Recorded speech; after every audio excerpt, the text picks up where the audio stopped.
రోజు దేవుని యొక్క వాక్యాన్ని మనం ధ్యానం చేద్దాం. మార్కు సువార్త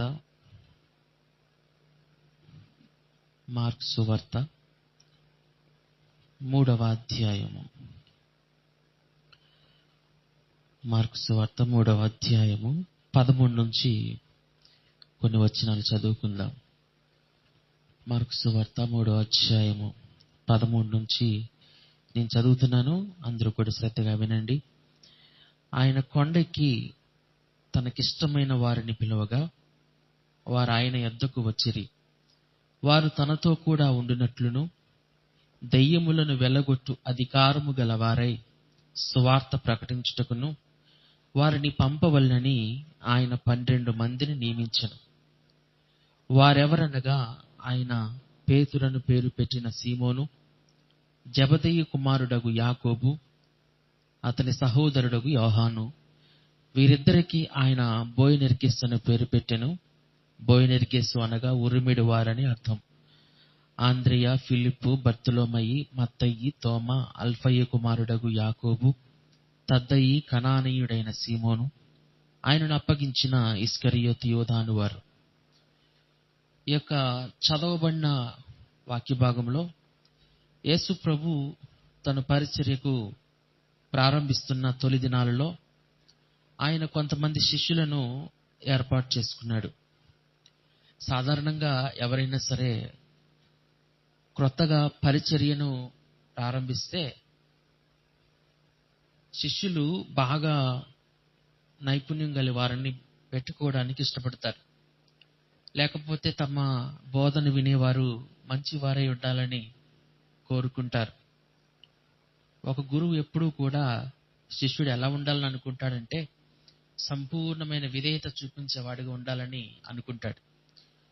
కానీ యేసు ప్రభు ఇక్కడ ఆయన ఏర్పాటు చేసుకున్న శిష్యులను మనం గమనిస్తే ఒక ఆయనేమో పిరికివాడు, ఎప్పటికప్పుడే మాట్లాడుతూ ఉంటాడు, కంగారు పడిపోతూ ఉంటాడు. ఇంకొక ఆయన, ఇద్దరు సహోదరులు బోయనెర్గెసు అనే పేరు పెట్టాడంట ప్రభువే. దాని అర్థం ఉరిమిడి వారు అని అర్థం. అంటే వాళ్ళు మాట్లాడితేనే కోపంగా మాట్లాడినట్టు ఉంటుంది. అటువంటి వారు వాళ్ళు ఎవరంటే యోహాను, యాకోబు. వీళ్ళిద్దరు అన్నదమ్ములు. ఇంకా ఆయన ఏర్పరచుకున్న వాళ్ళలో సుంకరులు ఉన్నారు. ఆయన ఏర్పరచుకున్న వాళ్ళలో ఇంకా వ్యాపారం చేసే వాళ్ళు ఉన్నారు. ఎవరు కూడా సరైన వ్యక్తిత్వం, అంటే పరిచర్య కొరకు సరైన వ్యక్తిత్వం కలిగిన వారు కాదు. కానీ ప్రభు వారిని ఏర్పరచుకున్నాడు. పరిశుద్ధాత్మ దేవుడు ప్రతి ఒక్క విషయాన్ని బైబిల్లో రాసినప్పుడు ఆ విషయాల్ని కనుక్కోవడానికి, ఆ విషయంలో ఉన్న ఆత్మీయ పాఠాన్ని నేర్చుకోవడానికి ఖచ్చితంగా మనం పరిశుద్ధాత్మ దేవుణ్ణి అడగవలసిన సందర్భం అనేది ఉంటుంది.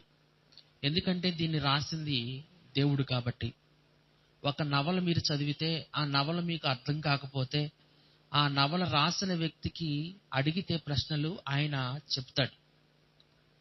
ఎందుకంటే ఆ నవల రాసింది ఆయనే కాబట్టి.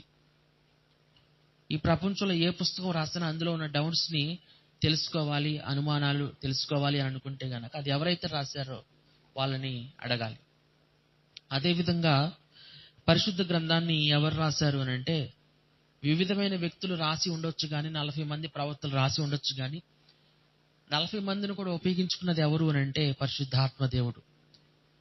లేఖనము దైవావేశం వలన కలిగినది అని చెప్పి దేవుని యొక్క వాక్యంలో రాయబడింది. పరిశుద్ధాత్మ దేవుడు ప్రతి ఒక్కరిని ప్రేరేపించి ఆయా సమయాల్లో ఈ యొక్క బైబిల్ గ్రంథాన్ని రాయటం జరిగింది. ప్రతి ఒక్క విషయాన్ని ఆయన రాసేటప్పుడు దానిలో అనేక కోణాలను పెట్టాడు, అనేక ఆత్మీయమైన పాఠాలను పెట్టాడు. వాటిని భవిష్యత్తులో ఉండే మనము కానీ, మన తర్వాత వచ్చే తరమే కానీ వాటిని తెలుసుకోవాలనే ఉద్దేశంతో పరిశుద్ధాత్మ దేవుడు సంకల్పించి ఉన్నాడు. కాబట్టి ఖచ్చితంగా మనం పరిశుద్ధాత్మ దేవుని అడిగినప్పుడు అందులో ఉన్న విషయాలు మనకు తెలియచేస్తాడు. యేసు ప్రభు శిష్యుల్ని ఏర్పరచుకుంటున్న సందర్భాన్ని ఈరోజు మనం చదువుకున్నాం. ఇక్కడ ఒక మాట నన్ను బాగా ఆకర్షించింది. ఏంటి అంటే ఆయన కొండెక్కి తనకిష్టమైన వారిని పిలువగా వారు ఆయన యొద్దకు వచ్చిరి. గమనించాలి, ఆయన శిష్యులుగా చేర్చుకొనడానికి ఆయన ఏర్పాటు చేసుకున్న ఒకే ఒక్క విషయం ఏమిటి అంటే ఆయనకి ఇష్టమైన వారిని పిలిచాడు. హల్లెలూయా. మన సంఘంలో 50 మంది ఉండవచ్చు, లేకపోతే 60 మంది ఉండవచ్చు. కానీ ఈ రోజున మీరందరూ మాత్రమే ఇక్కడ ఉన్నారు. ఒక 5గురు మాత్రం ఇక్కడ ఉండడానికి దేవుడు కృప చూపించాడు. ఇక్కడ మీరు ఉండడానికి గల కారణము ఎవరు అని అంటే దేవుడే. హల్లెలూయా. అంటే ఆయన మాటలను చెప్పడానికి, ఆయన మాటలను వివరించడానికి, ఆయన మాటలను బోధపరచడానికి దేవుడు కొంతమందిని ఎన్నుకుంటాడు. చెప్పేవారిని ఎన్నుకుంటాడు, వినేవారిని కూడా ఎన్నుకుంటాడు. ఇక్కడ ఆయన ఎన్నుకోవడంలో గల ప్రథమ ఉద్దేశం ఏమిటంటే ఆయన తనకిష్టమైన వారిని పిలుస్తాడు. హల్లెలూయా. మనం యాదృచ్ఛికంగా ఈ సంఘంలోనికి రాలేదు. మనం యాదృచ్ఛికంగా ఈ గ్రామంలో లేము. మనం యాదృచ్ఛికంగా ఈ యొక్క పరిచర్యలో లేము. మనం యాదృచ్ఛికంగా ఈ సమయంలో ఇలాగ లేము. దేవుడు ముందుగానే సంకల్పించాడు. ఎందుకంటే దేవుడు మనల్ని ప్రేమిస్తూ ఉన్నాడు. ఆయనకిష్టమైన వారిని ఆయన పిలుస్తూ ఉన్నాడు. ఆయనకిష్టమైన వారిని ఆయన పిలుస్తూ ఉన్నప్పుడు దేవుడు వారిని తన దగ్గరికి తీసుకురావడానికి అనేకమైన ప్రయత్నాలు, లేకపోతే అనేక రకాలైన విషయాలను తన భక్తులకు ఆయన తెలియజేస్తూ ఉంటాడు. కాబట్టి మనము దేవుని చేత పిలువబడ్డాము కాబట్టి ఈరోజు ఇక్కడ ఉన్నాం అనే విషయాన్ని మనం అర్థం చేసుకోవాలి. అంటే మనం పిలువబడ్డాము అని అంటే ఆయన మనల్ని ప్రేమించాడు. ఇక్కడ అపోస్తులందరూ కూడా ఇంచుమించు 12 మంది పేర్లు ఇక్కడ రాశారు. వారందరినీ కూడా దేవుడు ఇష్టపడ్డాడు. ఆ ఇష్టపడిన వాళ్ళలో ఇస్కరియోతు యోధా కూడా ఉన్నాడు. ఆ ఇష్టపడిన వారిలో పేతురు కూడా ఉన్నాడు. ఆ ఇష్టపడిన వారిలో యాకోబు, యోహాను కూడా ఉన్నారు. శిష్యులందరూ కూడా ఉన్నారు. 12 మంది శిష్యులు కూడా అందులో ఉన్నారు. అందరూ కూడా ఆయన ద్వారా ప్రేమించబడిన వారే.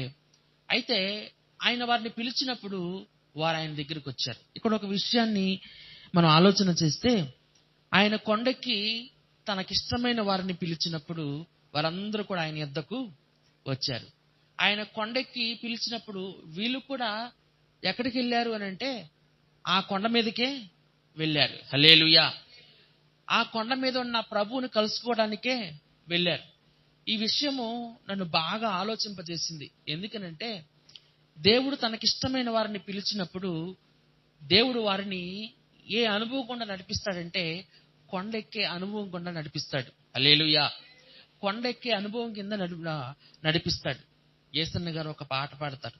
కలవరపడినే కొండల వైపు నా కనులెత్తుదనా అనే మాటని పాట రూపంలో ఆయన చెప్పడం అనేది జరుగుతుంది.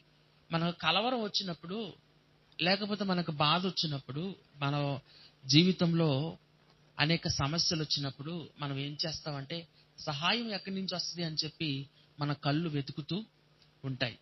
నిజానికి ఆ మార్గం గుండా తీసుకెళ్లేది ఎవరు అని అంటే దేవుడే. హల్లెలూయా. కొండెక్కే అనుభవంలోనికి దేవుడు మనల్ని పిలిచాడు.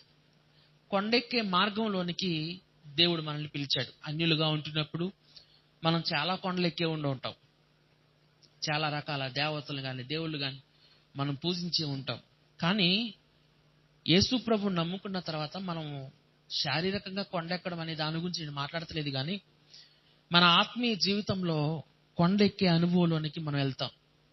కొండ అంటే మనందరికీ బాగా తెలుసు, అది బాగా ఎత్తులో ఉంటుంది.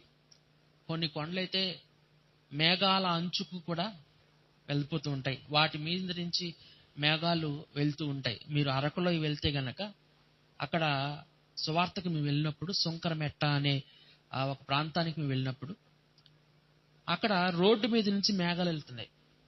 ఎందుకంటే ఆ కొండ అంత ఎత్తులో ఉంది. అరకు సంబంధించిన ఆ కొండ అనేది అంత ఎత్తులో ఉంది. అంటే మేఘాలు కూడా తాకే కొండలు ఉన్నాయి.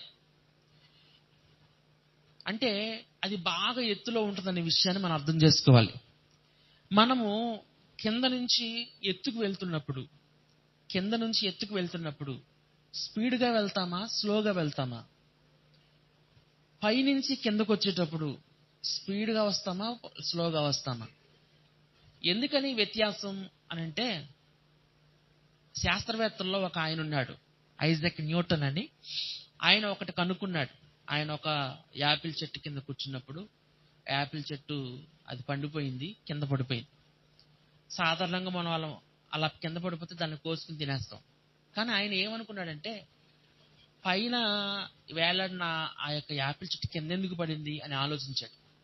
ఆలోచించి ఆయన ఒక విషయాన్ని కనుక్కున్నాడు. భూమికి గురుత్వాకర్షణ శక్తి ఉంది అని.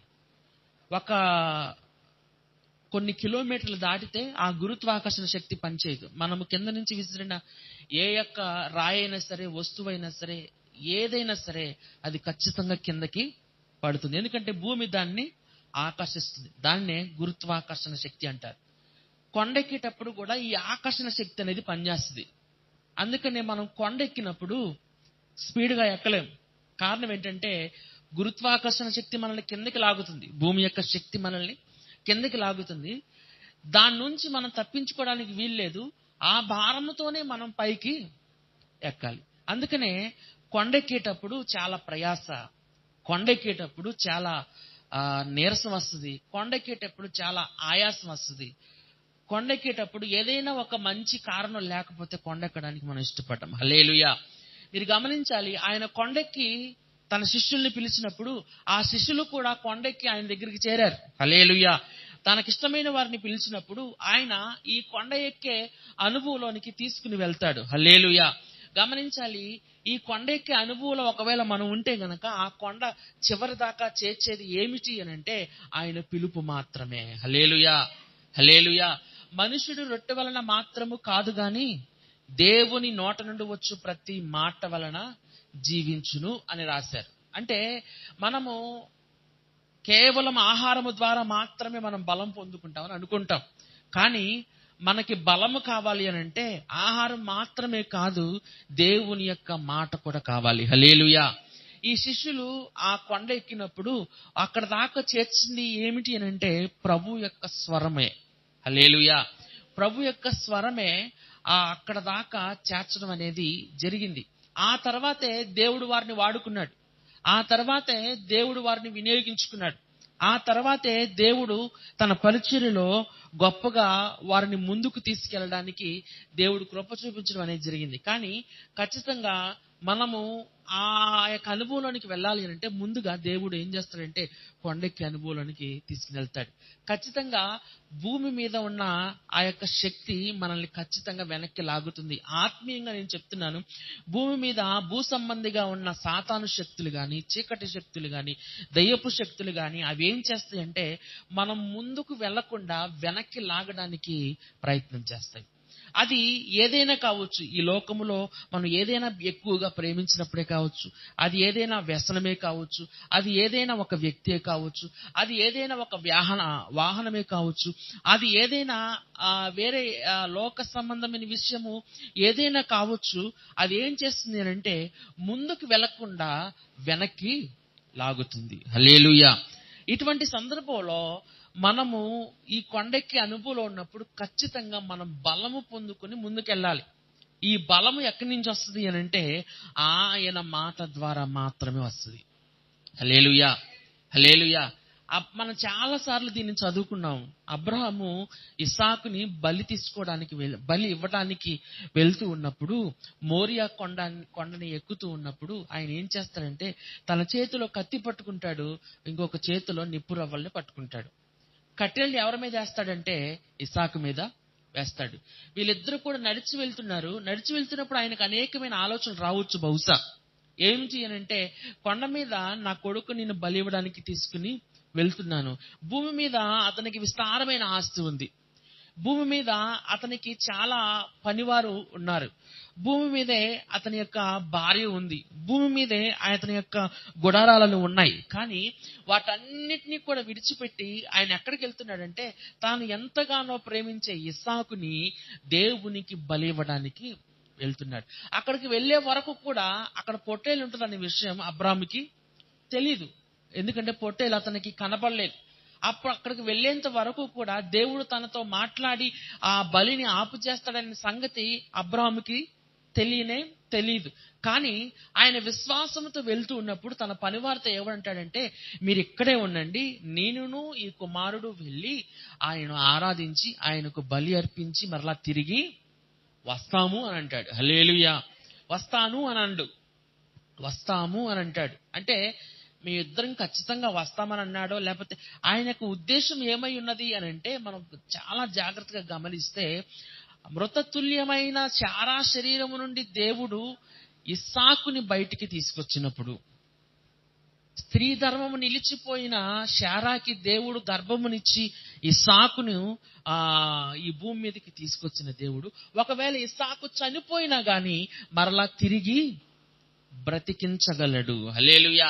అంటే అప్పటి వరకు కూడా చనిపోయి బ్రతికిన వాళ్ళు ఎవరూ లేరు. అబ్రహాముకు ముందు జీవితంలో చనిపోయి బ్రతికిన వాళ్ళు ఎవరూ లేరు. అందరూ కూడా చచ్చిపోయి పాతాళానికి వెళ్ళిపోయిన వాళ్ళే, అందరూ కూడా చచ్చిపోయి సమాధిలోనికి వెళ్ళిపోయిన వాళ్ళే, అందరూ కూడా చచ్చిపోయి ఈ లోకాన్ని విడిచి వెళ్ళిపోయిన వారే తప్ప ఎవ్వరూ కూడా వాళ్ళు బ్రతికిన వాళ్ళు లేరు. అయితే ఇక్కడ అబ్రాహాం ఏమంటాడంటే, నేనును ఈ కుమారుడు వెళ్ళి ఆరాధించి మరలా మేము తిరిగి వస్తాము అని అంటాడు. అంటే దాని అర్థం ఏమిటంటే, దేవుడు తనకి ఇచ్చిన ఆ వాగ్దానాన్ని తన హృదయంలో పెట్టుకున్నాడు. హల్లెలూయా. ఆ వాగ్దానం ఇచ్చిన దేవుడు మరిచిపోవడానికి ఆయన నరుడు కానే కాదు. ఖచ్చితంగా ఆ వాగ్దానాన్ని ఆయన నెరవేరుస్తాడు. ఇస్సాకు వలనైనదే నీ సంతానం అని చెప్పి ఆయన నాకు వాగ్దానం ఇచ్చాడు. కాబట్టి ఒకవేళ ఇస్సాకు చచ్చిపోయినా గాని తిరిగి బ్రతికించగలిగిన దేవుడు నా దేవుడు అని చెప్పి నమ్మాడు. హల్లెలూయా. హల్లెలూయా. అంటే అతను కొండెక్కుతున్న అనుభవంలో భూమి మీద తనని లాగే శక్తులు చాలా ఉన్నాయి. తన ఆస్తి ఉండొచ్చు, తన భార్య ఉండొచ్చు, తనకి పనివారు ఉండొచ్చు, తనకి లగ్జరీ లైఫ్ ఉండొచ్చు, తన యొక్క గుడారపు జీవితం అయి ఉండొచ్చు, ఇంకా తన యొక్క ఆస్తి మొత్తం అయి ఉండొచ్చు. వీటన్నిటిని చూసి బహుశా అతను వెనక్కి వచ్చేవచ్చు. కానీ అవేవి కూడా తనని ముందుకు వెళ్ళనీయకుండా ఆపలేకపోయిన కారణం ఏంటంటే, ఆయన విశ్వాసం ఎవరి మీద ఉందంటే దేవుని మీద ఉంది. హల్లెలూయా. హల్లెలూయా. మనకు లోతు భార్య గురించి బాగా తెలుసు. సొదొమ గొమొర్రా ప్రాంతాలు నాశనం అయిపోతూ ఉంటే మీరు వెనక్కి తిరగకుండా వెళ్ళిపోమని చెప్పేసి అంటే, ఈ లోతు భార్య ఏం చేసిందంటే వెనక్కి తిరిగి చూసింది. ఎందుకని వెనక్కి తిరిగి చూసింది? అక్కడికి వెళ్ళిపోయి అక్కడ ఏదో చేసేయాలనే ఉద్దేశం తనకు ఉండొచ్చు, ఉండకపోయి ఉండొచ్చు. కానీ వెనక్కి తిరిగి చూసినంతలో ఆవిడ ఏమైపోయిందంటే ఉప్పు స్తంభం అయిపోయింది.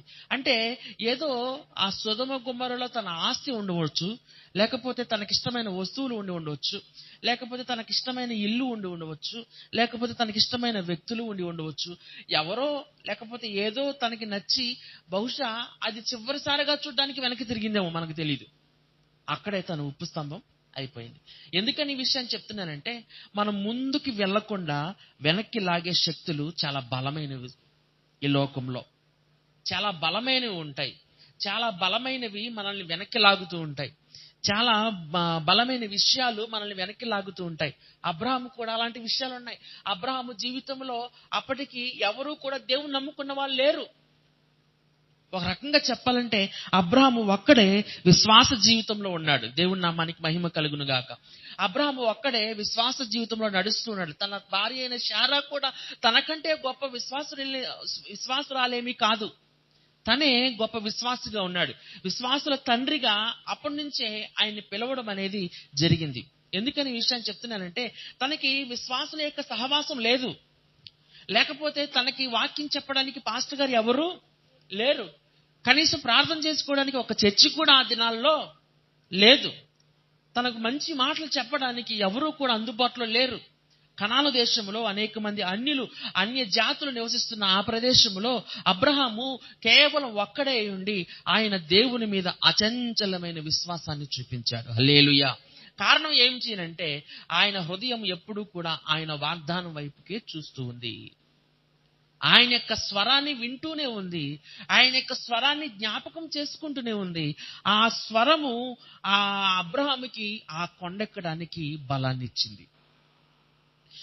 ఆ స్వరంలో ఉన్న శక్తి ఏం చేసిందంటే అబ్రహాముకి ఆ బలాన్ని ఇచ్చింది. మనకి ఆత్మీయంగా నిలబడాలి అని అంటే, ఆత్మీయంగా మనము నిలదొక్కుకోవాలి అని అంటే, ఆత్మీయంగా మనల్ని వెనక్కి లాగుతున్న శక్తుల కంటే కూడా మనము బలముగా తయారయ్యి ముందుకు వెళ్ళాలి అని అంటే ఖచ్చితంగా ఆయన యొక్క స్వరాన్ని మనం వినాలి. హల్లెలూయా.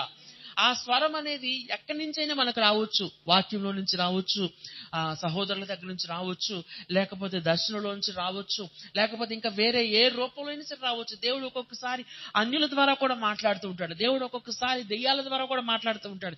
దేవుడు ఒక్కొక్కసారి దైవజనుల ద్వారా మాట్లాడుతూ ఉంటాడు. ఏదో ఒక రూపేణ దేవుడు మనతో మాట్లాడుతూనే ఉంటాడు. ఆ మాట్లాడుతున్న మాటలను మన హృదయంలో ఎప్పుడైతే పెట్టుకుంటామో మనము విశ్వాసంలో ముందుకెళ్ళడం అనేది జరుగుతుంది. హల్లెలూయా, హల్లెలూయా. దేవుని నామానికి మహిమ కలుగును గాక. కాబట్టి మనల్ని వెనక్కి లాగే శక్తుల నుండి మనం విడుదల పొందుకోవడం గురించి కాదు మనం ప్రార్థన చేయాల్సింది. వెనక్కి లాగే శక్తుల కంటే ఎక్కువైన బలాన్ని మనం కలిగి ఉండి వాటిని అవి లాగే శక్తుల నుండి మనం వెనక్కి వెళ్ళిపోకుండా ముందుకు వెళ్ళిపోయే ఆ యొక్క కృపని దేవుని దగ్గర ఎప్పుడూ కూడా అడుగుతూ ఉండాలి. హల్లెలూయా, హల్లెలూయా. కాబట్టి కొండెక్కే అనుభవంలో నుంచి దేవుడు మనల్ని ముందుకు తీసుకుని వెళ్తూ ఉంటాడు. ఆ అనుభవంలోనే ప్రతి ఒక్కరూ కూడా ఉంటూ ఉంటారు. కాబట్టి మన జీవితంలో వెనక్కి లాగే విషయాలు అనేకమైన ఉండొచ్చు. ఆ సందర్భంలో మనం జ్ఞాపకం చేసుకోవాల్సింది ఏంటంటే, దేవుడు మనల్ని ప్రేమించాడు కాబట్టి మనల్ని పిలిచాడు కాబట్టే ఈ కొండెక్కే అనుభవంలోనికి దేవుడు మనల్ని తీసుకెళ్తున్నాడు అనే విషయాన్ని మనం అర్థం చేసుకోవాలి. ఇక్కడ 14వ వచనంలో మరికొన్ని విషయాలను మనం ధ్యానం చేయడానికి ప్రయత్నం చేద్దాం.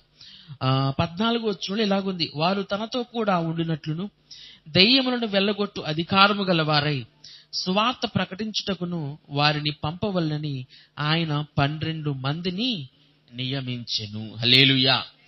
గమనించాలి, ఆయన కొండెక్కి అనుభవం గుండా దేవుడు వారిని ఎందుకని నడిపించాడు అని అంటే 3 విషయాలు ఇక్కడ రాశారు. ఏమిటి అంటే, మొట్టమొదటిగా ఆయనతో కూడా ఉండడానికి. హల్లెలూయా. ఎవరితో ఉండాలి? మనం ఆయనతో కూడా ఉండాలి అని చెప్పి ఆయన మనల్ని పిలిచాడు. రెండోది, దెయ్యములను వెళ్ళగొట్టు అధికారము కలిగిన వారై ఉండాలని ఆయన మనల్ని పిలిచాడు. మూడోది, సువార్త ప్రకటించే వారిగా మనం ఉండాలి అని చెప్పి ఆయన మనల్ని పిలిచాడు. హల్లెలూయా. ఆయన పిలుపుకి ఒక అర్థం ఉంది. నేను మొదట్లోనే ఈ విషయాన్ని చెప్పాను. ఆయన శిష్యులను పిలిచినప్పుడు వారిలో నైపుణ్యాన్ని చూడలేదు. ఆయన శిష్యులను పిలిచినప్పుడు వారిలో జ్ఞానాన్ని చూడలేదు. ఆయన తన శిష్యులను పిలిచినప్పుడు వారిలో గొప్ప ఆస్తులున్న వారిని పిలవలేదు. లేకపోతే గొప్ప చదువున్న వారిని పిలవలేదు, గొప్ప జ్ఞానం ఉన్న వారిని ఆయన పిలవలేదు. కానీ పిలిచిన తరువాత వారిని ఒక అనుభవం గుండా నడిపించి ఆ అనుభవంలో నుంచి దేవుడు వారిని తయారు చేయడం ప్రారంభించాడు. అంటే మనం ఇప్పుడు ఉంటున్న పరిస్థితుల్లో ఒకవేళ మనం శ్రమని ఎదుర్కొనవచ్చు, ఇప్పుడు ఉంటున్న పరిస్థితుల్లో మనం అవమానాన్ని ఎదుర్కొనవచ్చు, ఇప్పుడు ఉంటున్న పరిస్థితుల్లో మనం అనేకమైన ఇబ్బందులు కూడా మనం వెళ్తూ ఉండవచ్చు. దీనికి అంతటికి కారణం ఏమిటి అని అంటే, దేవుడు ఒక శక్తిని మనకి ఇవ్వాలనుకున్నాడు, దేవుడు ఒక స్థాయిని మనకి ఇవ్వాలనుకున్నాడు. అందుకనే ఈ యొక్క మార్గం గుండా దేవుడు మనల్ని తీసుకుని వెళ్తున్నాడు. మొట్టమొదటిగా మనము ఏ యొక్క శక్తిని పొందుకోవాలంటే, మనము ఆయనతో కూడా ఉండగలిగే శక్తిని మనం పొందుకోవాలి. హల్లెలూయా, హల్లెలూయా. దేవుని నామానికి మహిమ కలుగును గాక. ఆయన సన్నిధిలో నిలబడడం అంటేనండి ఆషామాషి కాదు.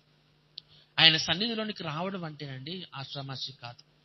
మనము నిర్ణయించుకుని ఆయన సన్నిధికి రాలేం. మనము ఒక టైం పెట్టుకుని ఆయన సన్నిధికి రాలేం. మనం పెట్టుకున్న సమయానికి ఆయన అంగీకరిస్తే తప్ప, మనం పెట్టుకున్న సమయానికి ఏ ఆటంకము లేకపోతే తప్ప మనం ఆయన సన్నిధికి రాలేం. హల్లెలూయా. ఆయన సన్నిధికి రావాలి అని అంటే, ఆయన సన్నిధిలో నిలబడాలి అని అంటే, ఈ లోకంలో ఉన్న శక్తులు అనేకమైనవి మనల్ని వెనక్కి లాగుతూనే ఉంటాయి. ఏదో ఒకటి మనల్ని వెంటాడుతూనే ఉంటుంది.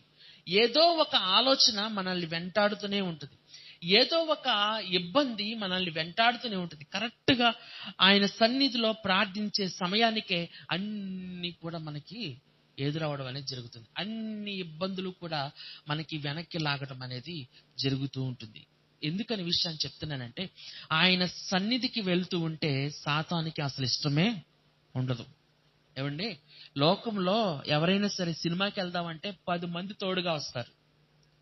లేకపోతే ఏదైనా తాగాలి అంటే 10 మంది మనకు తోడుగా వస్తారు.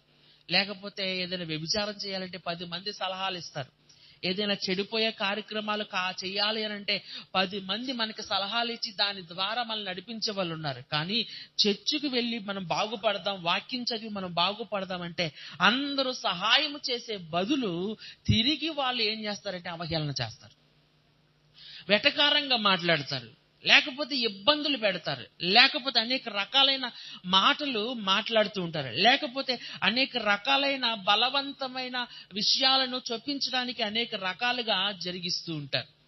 హల్లెలూయా, హల్లెలూయా. ఎందుకని విషయం చెప్తున్నానంటే ఆయన సన్నిధికి రావడం అనేది అంత ఈజీ అయిన విషయం కాదు. ఆయన సన్నిధిలో నిలబడాలి అంటే ఖచ్చితంగా మనము ఎలాగుండాలి అంటే కొండెక్కే అనుభవంలో ఉండాలి. హల్లెలూయా. వెనకాల భూమి లాగుతూ ఉన్నా గానీ, గురుత్వాకర్షణ శక్తి లాగుతూ ఉన్నా గానీ, లోకములో ఉన్న సైతాను శక్తులు లాగుతూ ఉన్నా గానీ, చీకటి శక్తులు లాగుతూ ఉన్నా గానీ, మన బంధువర్గాలు మనల్ని వెనక్కి లాగుతూ ఉన్నా గానీ, మన స్నేహితులు మనకి వెనక్కి లాగుతూ ఉన్నా గానీ, లోకాశులు మనల్ని వెనక్కి లాగుతూ ఉన్నా గానీ, మన శరీరం వెనక్కి లాగుతూ ఉన్నా గానీ, అవన్నీ లెక్క చేయకుండా కొండెక్కిపోయి వెళ్ళిపోయేవాడు ఉంటాడు చూశారు. ఆ అనుభవంలోనికి మనం వస్తేనే ఆయన సన్నిధిలో మనం నిలబడగలం. హల్లెలూయా, హల్లెలూయా. దేవుని నామానికి మహిమ కలుగును గాక. 4ంటికి నేను బయలుదేరదాం అనుకున్నాను. అప్పటికి వర్షం వచ్చింది, బాగా వర్షం వచ్చింది, మామూలుగా రాలేదు. నేనేమనుకున్నానంటే ఈ రోజుకి నేను ఆగిపోదాం అని చెప్పేసి నేను అనుకున్నా. యాక్చువల్గా నేను ఆగిపోదాం అని చెప్పేసి అనుకున్నా. కానీ 5ంటికి తగ్గిపోయింది, మొత్తం ఒరిపిచ్చేసింది. నేనేమనుకున్నానంటే మనం వెళ్తూ ఉంటే, ఒకవేళ మనం నిర్ణయం తీసుకుని వెళ్తూ ఉంటే సాతాను మనకి ఎన్ని అడ్డంకులు పెట్టినా కానీ వాటిని అన్నిటిని తొలగించడానికి దేవుడు సమర్థుడు. హల్లెలూయా, హల్లెలూయా. కాబట్టి ఆయన పరిచర్యకి ఆయనే సహాయము చేసుకుంటాడనే ఉద్దేశంతో బయలుదేరి వచ్చేసాం. హల్లెలూయా, దేవుని నామానికి మహిమ కలుగునుగా. ఈ ఆలోచన ఎప్పుడొచ్చిందో తెలుసా నాకు? కొండెక్కి అనుభవంలోనికి నేను ఆ విషయాన్ని కనుగొన్నాను. ఎందుకంటే వెనక్కి లాగే శక్తులు చాలా ఉంటాయి. మొట్టమొదలు అయితే మా అమ్మ నాన్న నన్ను వెనక్కి లాగేవారు, అంటే వాళ్ళు మారు మనసు పొందక ముందు. అటువంటి సందర్భంలో నేను నిర్ణయం తీసుకుని, నన్ను ప్రేమించిన దేవుని కోసమే నేను పనిచేస్తానని నిర్ణయం తీసుకుని, వాళ్ళు వద్దన్నా కాదన్నా, ఎన్ని రకాలుగా తిట్టినా, ఎన్ని రకాలుగా నన్ను దూషించినా కానీ ఆయన సన్నిధికి వెళ్ళడానికి ఏమాత్రం కూడా నేను భయపడలేదు. హల్లెలూయా. రెండో సందర్భంలో ఏంటంటే నా భార్య ద్వారా కొన్ని ఇబ్బందులు ఇప్పటికీ కూడా ఎదుర్కొనవలసిన పరిస్థితి. అంటే కొండెక్కే అనుభవంలో వెనక్కి లాగడానికి సైతాను ఉపయోగించుకునే విషయాలు ఎలా ఉంటాయంటే అవి మనకి బాగా దగ్గర విషయాలై ఉంటాయి. హల్లెలూయా. అంటే మన సొంత వాళ్ళే, మన ఇంట్లో వాళ్ళై ఉండొచ్చు, మన పక్కనే ఉండే వాళ్ళై ఉండొచ్చు, మన స్నేహితులై ఉండొచ్చు, మన మిత్రులై ఉండొచ్చు, మనం బాగా ఇష్టపడే వాళ్ళై ఉండొచ్చు. వాళ్ళే మనల్ని వెనక్కి లాగుతుంటారు. అలాంటి సందర్భంలో మనము ఒక నిర్ణయాన్ని తీసుకోవాలి అని అంటే ఖచ్చితంగా కొండెక్కే అనుభవంలో మనం ఉండాలి. కొండెక్కి అంటే ఏది ఏమైనా సరే ఆయన కోసం నేను వెళ్తాను అనే అనుభవంలో లేకపోతే కనుక ఆ నిర్ణయాన్ని మనం తీసుకోలేము. హల్లెలూయా. ఏమంటే రేపు మనకి బల్లారాధన ఉంది, ఈ కుర్చీలన్నీ నిండిపోతాయి కదా, కింద కూడా కూర్చుంటారు. అంటే బల్లారాధనకు మాత్రం వచ్చే వాళ్ళు చాలా మంది ఉంటారు, ఆదివారం మాత్రమే వచ్చే వాళ్ళు చాలా మంది ఉంటారు, మిగతా రోజుల్లో రాని వాళ్ళు, పట్టించుకునే వాళ్ళు చాలా మంది ఉంటారు. నేను ఎందుకని విషయాన్ని చెప్తున్నానంటే ఒక నిర్ణయాన్ని మనం ఎప్పుడు తీసుకుంటామంటే ఒక అనుభవం గుండా వెళ్ళినప్పుడు మాత్రమే ఆ నిర్ణయాన్ని మనం తీసుకుంటాం. ఆయన తనతో ఉండడానికి దేవుడు ముందు ఏం చేస్తాడంటే కొండెక్కి అనుభవంలోనికి మనం తీసుకుని వెళ్తూ ఉంటాడు. కాబట్టి ఆ అనుభవంలో కొన్ని మనం నేర్చుకుంటాం. ఆ నేర్చుకున్న పాఠాలని మనం ఏం చేస్తామంటే ఆయన మనకు దేనికోసం అయితే నియమించాడో దానిలో మనము వాటిని అనుసరించడానికి ఇష్టపడుతూ ఉంటాం. హల్లెలూయా.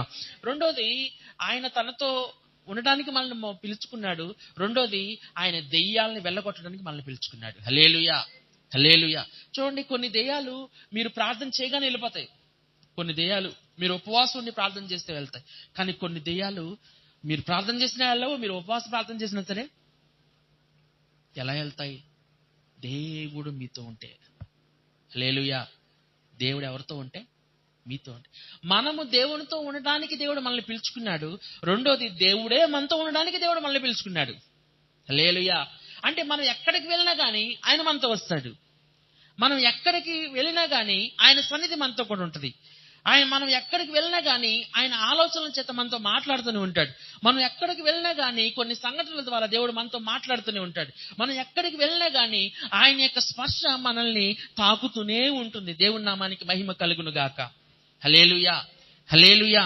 అంటే గమనించాలి, దెయ్యాలు ఎప్పుడు వెళ్ళిపోతాయి అంటే మనం ప్రార్థన చేసినప్పుడు కొన్నిసార్లు వెళ్ళకపోవచ్చు, మనం గద్దించినప్పుడు కొన్నిసార్లు వెళ్ళకపోవచ్చు, మనం ఉపవాసం ఉన్నప్పుడు కొన్నిసార్లు వెళ్ళకపోవచ్చు. కానీ దేవుడే మనతో ఉంటే గనక ఏ దెయ్యము కూడా మనకు అడ్డు రాదు. హల్లెలూయా. నేను ఇప్పుడు చెప్పిన ఉదాహరణ అదే. అక్కడి నుంచి ఇక్కడికి రావడానికి దేవుడు నాతో ఉన్నాడు కాబట్టే ఏది కూడా నాకు అడ్డు రాలేదు. ఒకవేళ వచ్చినా దానికి పరిష్కార మార్గాన్ని ఆయన ఇవ్వగలడు. దేవుడి నామానికి మహిమ కలుగును గాక. అంటే రాదు అనే విశ్వాసంతో ఎప్పుడు కూడా వెళ్ళకూడదు. నాకు సమస్య రాదు అని చెప్పేసి ఎప్పుడు అనుకోకూడదు. నాకు ఈ యొక్క శ్రమ రాదు అని చెప్పేసి ఎప్పుడు కూడా అనకూడదు. వచ్చినా సరే దేవుడు నాతో ఉంటాడు. షడ్రకు మేషకు అబేద్నెగోలు ఏమన్నారంటే, ఈ మా వేడిమి గల అగ్ని గుండము నుండి మమ్మల్ని రక్షించడానికి మా దేవుడు సమర్థుడు. అయినా ఒకవేళ ఆయన రక్షింపకపోయినా నీ బొమ్మకు మేము మొక్కము అని చెప్పేసి అన్నారు. అంటే దాని అర్థం ఏంటి అంటే, ఒకవేళ ఆయన మమ్మల్ని రక్షింపకపోతే ఏమైపోతామనంటే, ఒకవేళ మేము చచ్చిపోతే ఆయన దగ్గరికి వెళ్ళిపోతాం. ఆయన మాతోనే ఉంటాడు. ఆయన మాతోనే ఉంటాడు, మేము ఆయనతోనే ఉంటామనే విషయాన్ని ఇక్కడ తెలియజేస్తున్నాడు. ఆయన రెండోదిగా ఆయన ఎందుకోసం మనం పిలిచాడంటే, దెయ్యాలను వెళ్ళగొట్టే అధికారం కలిగిన వారమే ఉండాలని. మన చుట్టూ చాలా దెయ్యాలు పనిచేస్తుంటాయి, చాలా సాతాను శక్తులు పనిచేస్తూ ఉంటాయి. అది అన్యుల్లో పనిచేయొచ్చు, మన స్నేహితుల్లో పనిచేయొచ్చు, మన బంధువుల్లో పనిచేయొచ్చు. క్రైస్తవులైనా సరే కొంతమంది దెయ్యాల చేత పీడింపబడే వాళ్ళు ఉన్నారు. ఇంకా క్రైస్తవత్వంలో ఉన్నా సరే, ప్రార్థన చేసినా సరే ఇంకా దెయ్యంతో బాధపడే వాళ్ళు చాలా మంది ఉన్నారు ఈ లోకంలో. దెయ్యం యొక్క బానిసత్వంలో ఉన్న వాళ్ళు చాలా మంది ఉన్నారు. అవన్నీ కూడా ఎప్పుడు వెళ్ళిపోతాయి అంటే, నువ్వు సంపూర్ణముగా దేవుని నీ హృదయంలో ఆహ్వానించినప్పుడు అది ఖచ్చితంగా దేవుని జీవితంలో జరిగించడానికి సిద్ధంగా ఉన్నాడు. హల్లెలూయా. మూడోది, మొట్టమొదటిగా ఆయన దేనికోసం మనల్ని పిలుచుకున్నాడంటే, ఆయన తనతో కూడా ఉండడానికి మనల్ని పిలుచుకున్నాడు. రెండోదిగా ఆయన ఎందుకోసం పిలుచుకున్నాడు అని అంటే, దెయ్యములను వెళ్ళగొట్టే అధికారము గలవారుగా ఉండటానికి ఆయన మనల్ని పిలుచుకున్నాడు. మూడోదిగా ఆయన ఎందుకని పిలుచుకున్నాడు అని అంటే, సువార్త ప్రకటించడానికి మనల్ని పిలుచుకున్నాడు. హల్లెలూయా. ఆయన యొక్క మేలు పొందుకున్న వారు ఎప్పుడూ కూడా మౌనంగా ఉండలేరు. ఆయన ద్వారా అద్భుత కార్యములు పొందుకున్న వారు ఎప్పుడూ కూడా మౌనంగా ఉండలేరు. ఆయన యొక్క ప్రేమని చెప్పడానికే ఇష్టపడుతూ ఉంటారు. ఆయన యొక్క చేసిన ఆ యొక్క శిలువ యాగము గురించి మాట్లాడుకోవడానికే ఎక్కువగా ఇష్టపడుతూ ఉంటారు. అంటే దేవుడు మనల్ని ఎందుకని పిలుచుకున్నాడు అని అంటే, ఆయన యొక్క రాజ్య వ్యాప్తి కొరకు మనం ప్రయాస పడతామనే ఉద్దేశంతో దేవుడు మనల్ని పిలుచుకున్నాడు. ఇవన్నీ కూడా ఎప్పుడు సాధ్యమవుతాయి అంటే, కొండెక్కి అనుభవంలో మనం నేర్చుకున్న పాఠాలను బట్టి. హల్లెలూయా. కొండెక్కి అనుభవంలో మనం ఉన్నప్పుడు, కొండెక్కి అనుభవంలో ఉంటూ ఉన్నప్పుడు మనకు అనేకమైన విషయాలు తెలుస్తూ ఉంటాయి. ఒక్కొక్కటిగా దేవుడు మనతో మాట్లాడుతూ ఉంటాడు. ఒక్కొక్కటిగా మనం ఆయనకి విధేయత చూపిస్తూ ఒక్కొక్కటిగా జరిగిస్తూ ఉంటాం. సంఘం అనేది ఎందుకు ఉన్నది అని అంటే, దేవుని యొక్క రాజ్య సువార్తను ప్రకటించడానికే. హల్లెలూయా. చాలాసార్లు నేను మీతో చెప్పాను, సువార్త ప్రకటించని సంఘము చచ్చిపోయిన సంఘము అని అన్నాను. సువార్త ప్రకటించని సంఘము, సువార్త ప్రకటించిన క్రైస్తవుడు దేవుని సంబంధి కానే కాదు. ఈ దినాలు ఎలాగున్నాయంటే, సువార్త ప్రకటిస్తే మన మీద తిరిగి మనల్ని వ్యతిరేకంగా చూసే దినాలు వచ్చాయి. మనల్ని చంపేసే దినాలలో కూడా మనం వచ్చేసాం. సువార్త కనుమరుగైపోయే దినాల్లోనికి మనం వచ్చేసాం. ఎందుకనంటే ఆయన రాకడ దినాలు చాలా దగ్గరగా ఉన్నాయి కాబట్టి సువార్త మరుగు చేయబడుతుంది, వాక్యము కూడా మరుగు చేయబడుతుంది. వాక్యము కూడా నెతికే రోజులు వస్తాయి, అయినా సరే అది దొరకదని చెప్పేసి ఆమోసు గ్రంథంలో రాశారు. అవన్నీ కూడా ఇప్పుడు పరిణామాలు జరుగుతూ ఉన్నాయి. కానీ దేవుడు మనల్ని దేనికోసం పిలిచాడు అంటే, ఎన్ని సందర్భాలు ఎలాగున్నా కానీ, ఎన్ని విషయాలు ఎలాగున్నా కానీ, దేవుడు మనల్ని దేనికోసం మనల్ని పిలుచుకున్నాడు అని అంటే, ఆయన సువార్తను ప్రకటించడానికి. మనకి అవకాశం ఉన్నంతలో ఎవరికైతే చెప్పాలి అని దేవుడు సంకల్పించాడో, ఒక్కొక్కసారి దేవుడు వారితో మనకు మాట్లాడిస్తూ ఉంటాడు. హల్లెలూయా. మనకు మాట్లాడిస్తూ ఉంటాడు. అలా మాట్లాడించినప్పుడు ఖచ్చితంగా మనం ఆయన సువార్తను ప్రకటించవలసిన వారమే ఉన్నాం. ఎందుకంటే దేవుని ప్రేరణ ద్వారా వచ్చే ప్రతి ఒక్క మాట ప్రతి ఒక్క వ్యక్తిని మార్చడానికి సిద్ధంగా ఉంటుంది. హల్లెలూయా. కాబట్టి ఆయన యొక్క సువార్తను ప్రకటించడంలో మనం ముందుగా ఉండాలి. కాబట్టి ఇప్పుడు వెళ్తున్న ఈ పరిస్థితుల్లో, ఈ ఇబ్బందుల్లో, ఈ శ్రమల్లో ఎప్పుడు కూడా మనం ఆలోచించాల్సింది ఏంటంటే, దేవుడు ఒక రూపాన్ని తీసుకురావడానికే ఈ యొక్క శ్రమల గుండా మనల్ని తీసుకెళ్తున్నాడనే విషయాన్ని మనం అర్థం చేసుకోవాలి. ఓపిక పడితే, ఓర్పుతో మనం ఉంటే గనక ఓర్చుకున్న వారు నేర్చుకుంటారు, నేర్చుకున్న వారు ధన్యులవుతారు. ఆయన సన్నిధిలో విశ్వాసంతో మనం ఎదురు చూసినప్పుడు ఖచ్చితంగా మనం అనేకమైన విషయాలు నేర్చుకుంటాం. ఆ నేర్చుకున్న విషయాల ద్వారా అనేక మందికి మనం మాదిరికరంగా ఉండటానికి అవకాశం ఉంటుంది. కాబట్టి మనం అందరూ కూడా అట్టి మాదిరిని చూపించే వారికి ఉండాలని దేవుడు కోరుకుంటున్నాడు. ఇట్టి మాటల చేత మనం అందరూ కూడా దీవింపబడుదుము గాక. అందరూ కూడా మోకరించండి, ప్రార్థన చేసుకుందాం.